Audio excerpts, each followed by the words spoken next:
Hola, estem a Pompeia, una ciutat italiana del golf de Nàpols que va estar quasi 1.700 anys sepultada per una erupció del Vesuvi.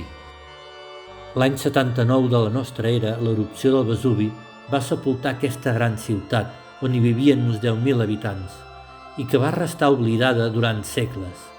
No va ser descoberta fins al 1592.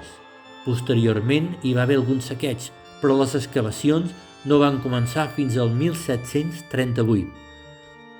Gran part de la ciutat ha quedat força ben conservada i ens podem fer una idea de la vida d'una ciutat romana al segle I. Durant les excavacions es van trobar espais buits que havien deixat els cossos de les persones que van quedar enterrades sota les cendres.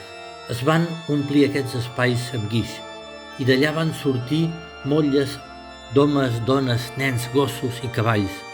Impacta veure les expressions d'aquestes víctimes, un testimoni històric d'aquella terrible tragèdia.